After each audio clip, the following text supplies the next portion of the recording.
Hello everyone, my name is Bodan and welcome to a new playthrough. Today I'm gonna start a new game which is Hexen Beyond Heretic.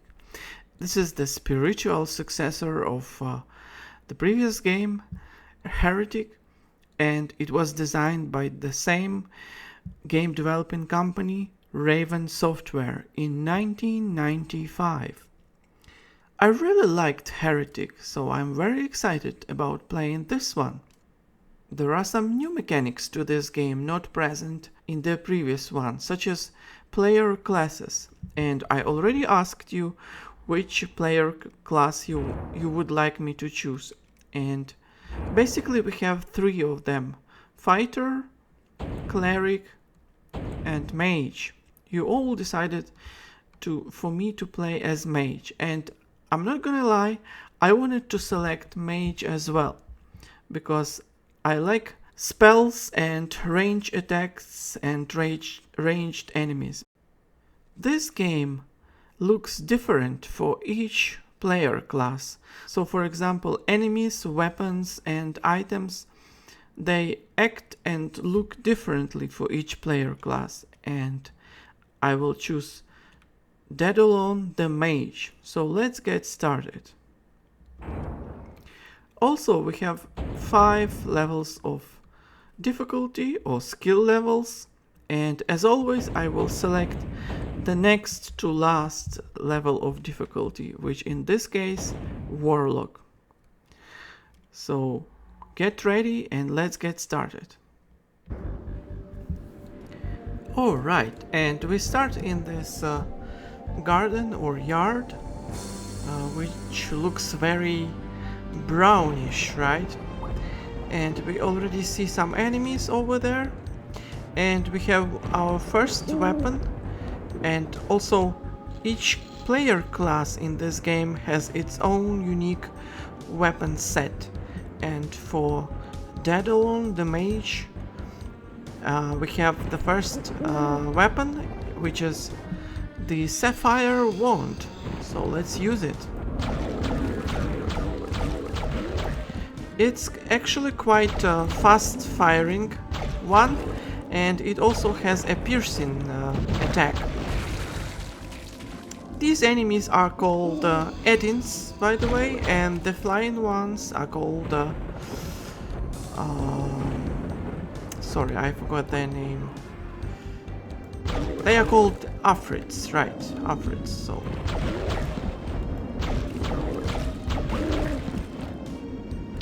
As it appears, the Hexen game is a little bit different from all the rest of the Doom-like games for multiple reasons, and I will explain those differences as I play here. So.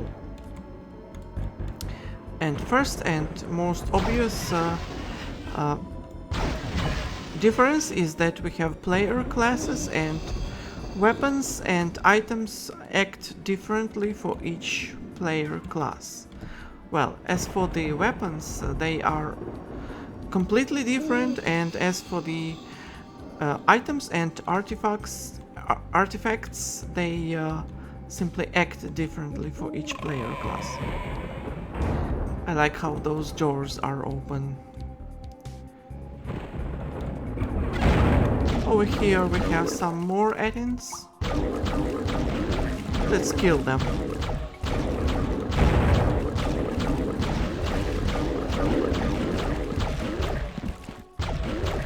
Edins are the weakest enemies in this game, and I really like this dark temple or cathedral. I don't know what it is, but it looks amazing.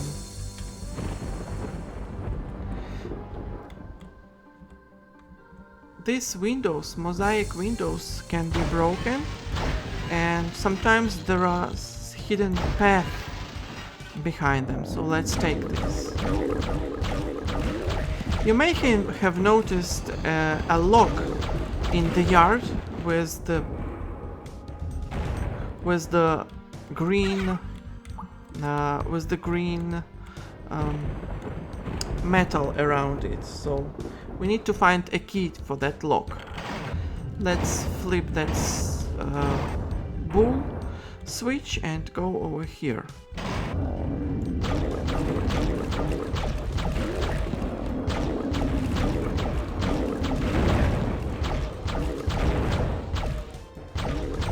I have to also tell you that in this game we are not going to target 100% of everything, simply because of the nature of how this game is played. So for example, there are no official secrets in this game. There may be like secret areas or hidden areas, but they are not tagged as secrets. So for that reason we cannot count secrets, at least for the first two hubs, and I'm gonna tell you what the hub system is in just a bit. For now, let's flip that switch, the bull switch, where we can find an emerald key, which we need. But be careful with this trap. You may get squished between these doors and die.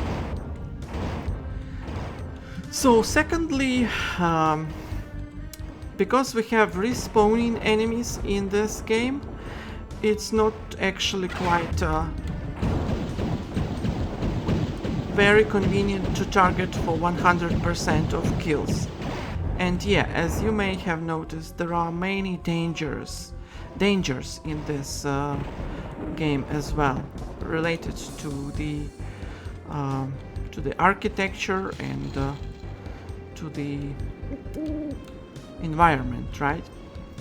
So because we have respawning enemies, it's very potentially problematic to target for 100% of the kills, because when you approach the end of the level, there may be some new enemies spawned somewhere on the level, and you will be just tired of trying to get them. And then finally, the item system. Because player has a limit to the number of items he can carry, sometimes it is not possible to collect all the items as well. So for those three reasons, we will not count like those things in the game, but that's okay. You know why? Because this game features something completely different as a replacement. Alright, that switch opened this passage. Because this game features something different, and that is the system of puzzles and quest items. That's right, those are new things to the game like this. Also over here you can find an armor item, which is a helmet or helm, platinum helmet.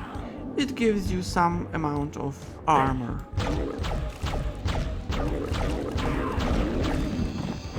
Yeah, so the creators of this game, they possibly wanted to make a stress on the exploring and solving puzzles and avoiding dangers from the environment, rather than trying to kill everything and collect all the items, right? So that's how it goes in this game. Alright, now we can enter this little area, which looks very nice, and I really like how the environment in this game looks. It looks interesting, to say the least.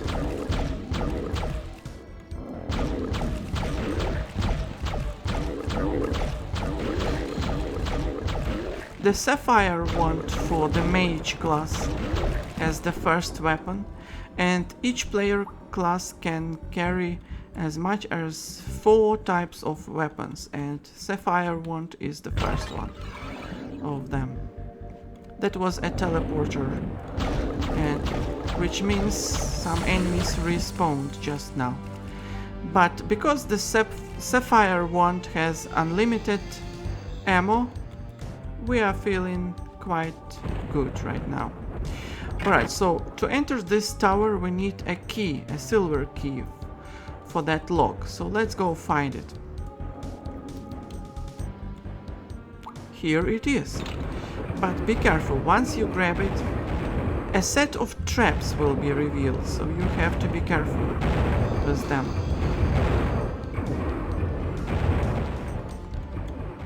Alright, now we can enter the tower.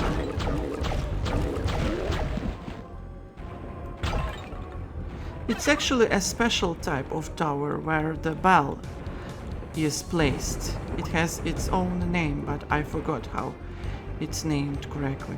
What you want to do here is to ring this bell, and you can do it with your first available weapon in this game, which is in this case the wand. And I really like that effect.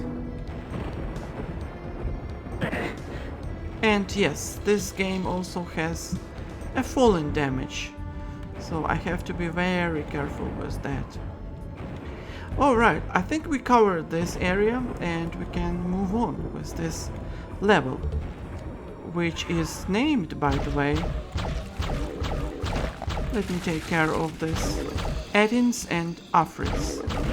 Yes, these weak enemies are called Edins, and the flying ones are called Afrits.